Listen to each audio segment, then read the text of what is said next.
മറ്റൊരു ചോദ്യം, ഈ നവദമ്പതിമാർക്ക് പ്രാർത്ഥിക്കുമല്ലോ, ആ പ്രാർത്ഥന എപ്പോഴാണ് പ്രാർത്ഥിക്കേണ്ടത് എന്ന് പ്രത്യേകം ചോദിക്കാനുള്ള കാരണം, ഒരു സമയത്ത് നിക്കാഹ് കഴിഞ്ഞു, പിന്നെ ഒരുപക്ഷെ മാസങ്ങൾ കഴിഞ്ഞിട്ടായിരിക്കാം റിസപ്ഷൻ അവർ വെക്കുന്നത് എങ്കിൽ എപ്പോഴാണ് പ്രാർത്ഥിക്കേണ്ടത്? റിസപ്ഷൻ്റെ സമയത്താണോ, നിക്കാഹ് കഴിഞ്ഞു എന്നറിയുമ്പോഴാണോ, അല്ലെങ്കിൽ നിക്കാഹ് നടക്കാൻ പോകുന്നു എന്ന് അറിയുന്ന സമയത്താണോ, എപ്പോഴാണ് പ്രാർത്ഥിക്കേണ്ടത് എന്നുള്ളതാണ് ചോദ്യം. നിക്കാഹ് കഴിഞ്ഞ വിവരം എപ്പോഴാണോ അറിയുന്നത് ആ സമയത്ത് പ്രാർത്ഥിക്കുക എന്നുള്ളതാണ്. ഒരാളെ സംബന്ധിച്ചിടത്തോളം ഇവരെ നിക്കാഹ് കഴിഞ്ഞതിന് ശേഷം ആദ്യമായി കൊണ്ട് കാണുന്നത് ഈ റിസപ്ഷൻ്റെ സമയത്താണെന്നുണ്ടെങ്കിൽ ആ സമയത്ത് അവർക്ക് വേണ്ടി പ്രാർത്ഥിക്കാം.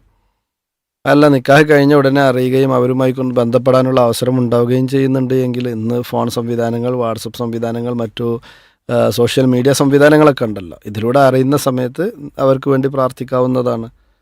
അപ്പോൾ ഇവിടെ നമ്മൾ മനസ്സിലാക്കണം, നിക്കാഹിന് മുമ്പ് നമുക്ക് എന്താണ് നിങ്ങളുടെ ജീവിതത്തിൽ ഗുണവും ഖൈറൊക്കെ ഉണ്ടാകട്ടെ എന്ന് പ്രാർത്ഥിക്കാം. പക്ഷെ നിക്കാഹ് കഴിഞ്ഞാൽ സ്വാഭാവികമായിട്ട് റസൂലുള്ളാഹിന്റെ സുന്നത്തി എന്നുള്ളവർക്ക് ബാറക്കല്ലാഹു ലക വ ബാറക അലൈക വ ജമാ ബൈനകുമാ ഫിൽ ഖൈർ എന്ന് പറയുന്ന പ്രാർത്ഥന, അല്ലെങ്കിൽ ബാറക്കല്ലാഹു ലകുമാ വ ബാറക അലൈകുമാ വ ജമാ ബൈനകുമാ ഫിൽ ഖൈർ എന്നൊക്കെയുള്ള വ്യത്യസ്ത റിവായത്തുകളിൽ വന്ന പ്രാർത്ഥനയാണ്. ഈ പ്രാർത്ഥന നവദമ്പതികളെ നേരിട്ട് കാണുന്ന സമയത്ത് അവർക്ക് നേരിട്ട് ആശംസകൾ അർപ്പിച്ചുകൊണ്ട് തന്നെ നമുക്ക് പ്രാർത്ഥിക്കാവുന്നതാണ്. അതിന് വിരോധമൊന്നുമില്ല.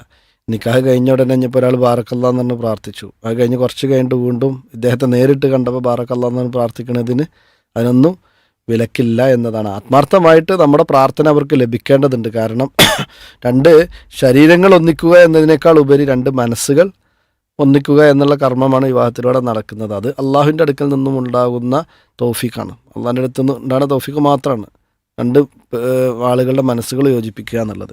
അതിന് നല്ല രൂപത്തിലുള്ള പ്രാർത്ഥനകളും മറ്റുമൊക്കെ ആവശ്യവുമാണ്, അനിവാര്യവുമാണ് എന്നാണ് മനസ്സിലാക്കാൻ സാധിക്കുന്നത്. അതിൻ്റെ ഭാഗമായിട്ടാണ് ഇത്തരത്തിൽ വിവാഹാശംസകളുടെ ഭാഗമായിട്ട് അതും പ്രാർത്ഥന പറഞ്ഞത്. പിന്നെ അതോടൊപ്പം തന്നെ ശ്രദ്ധിക്കേണ്ട മറ്റൊരു കാര്യം, ഇന്നത്തെ കാലഘട്ടത്തിൽ ഈ വിവാഹം എന്ന് പറയുന്നത് ആഭാസങ്ങളും ആർഭാടങ്ങളുമായി മാറിക്കൊണ്ടിരിക്കുകയാണ്. വലിയ സങ്കടകരമായ അവസ്ഥയാണ് ഇതിലൊക്കെ ഉള്ളത്.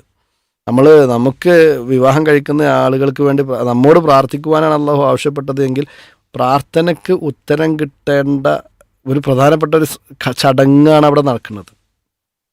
മീസാഖിൻ്റെ ഖലീൽ എന്നാണ് ഖുർആൻ അതിനെക്കുറിച്ച് പറഞ്ഞത്. ഭയങ്കര ഭാരമുള്ള കരാർ എന്നതാണ്. ഒരു പുരുഷൻ ഒരു സ്ത്രീയെ ഏറ്റെടുക്കണം. ആ ഏറ്റെടുക്കുന്ന സമയത്ത് അവളുടെ എല്ലാം ഏറ്റെടുക്കണം. അവളുടെ ചെലവും അവളുമായി ബന്ധപ്പെട്ട അവളുടെ സാമ്പത്തിക ഉത്തരവാദിത്വവും സംരക്ഷണ ഉത്തരവാദിത്വവും എല്ലാം ഏറ്റെടുക്കണം. അപ്പോൾ ഈ രണ്ട് മനുഷ്യന്മാർ തമ്മിൽ ഒന്നിച്ചു പോകണമെങ്കിൽ അവിടെ അള്ളാഹുവിൻ്റെ കൃത്യമായ അനുഗ്രഹം ഉണ്ടാവുക തന്നെ വേണം. അപ്പോൾ അള്ളാഹുവിൻ്റെ അനുഗ്രഹങ്ങളെ മാറ്റി നിർത്തുന്ന രൂപത്തിലുള്ള ഒരു സംഭവവും വിവാഹത്തിൻ്റെ ഇടങ്ങളിലും അതുപോലെ തന്നെ ചടങ്ങുകളിലൊന്നും ഉണ്ടാകാൻ പാടില്ല എന്നതാണ് പ്രത്യേകമായിക്കൊണ്ട് മനസ്സിലാക്കേണ്ടത്. അത് ഇതിനെ സാന്ദർഭികമായി സൂചിപ്പിക്കാനുള്ള കാരണം അത്രയും ഗൗരവകരമായ സാഹചര്യത്തിലേക്കാണ് സമൂഹം മാറിക്കൊണ്ടിരിക്കുന്നത്. റീൽസിൻ്റെയും ഷോർട്സിൻ്റെയും ഒക്കെ പിന്നാലെ പോയി വൃദ്ധന്മാരായ ആളുകൾ പോലും പ്രത്യേക രൂപത്തിലുള്ള വസ്ത്രങ്ങൾ ധരിച്ച് അവർ സ്റ്റേജുകളിൽ കയറി കല്യാണത്തിൻ്റെ പേരിൽ പാട്ടുപാടിയും അതല്ലെങ്കിൽ ഡാൻസ് കളിച്ചുമൊക്കെ ഹയാ പോലും ഇല്ലാത്തൊരവസ്ഥയിലേക്ക് ഉമ്മത്ത് നീങ്ങിക്കൊണ്ടിരിക്കുന്നു എന്നത് വളരെ ഗൗരവകരമായ വിഷയമാണ്. അതുകൊണ്ട് തന്നെ വീണ്ടും ആവർത്തിച്ച് പറയാനുള്ളത്, നമ്മോട് പ്രാർത്ഥിക്കാൻ പറഞ്ഞത് അത് പ്രാർത്ഥന അർഹിക്കപ്പെടുന്ന സാഹചര്യമാണ് എന്നതുകൊണ്ട് തന്നെയാണ്. എന്നതിനാൽ പ്രാർത്ഥനയ്ക്ക് ഉത്തരം കിട്ടുന്ന രൂപത്തിലായിരിക്കണം വിവാഹത്തിൻ്റെ എ മുതൽ സെഡ് വരെയുള്ള, അലിഫ് മുതൽ യാ വരെയുള്ള കാര്യങ്ങൾ ഉണ്ടാകേണ്ടത് എന്നാണ് സൂചിപ്പിക്കാനുള്ളത്. അല്ലാഹു അലം.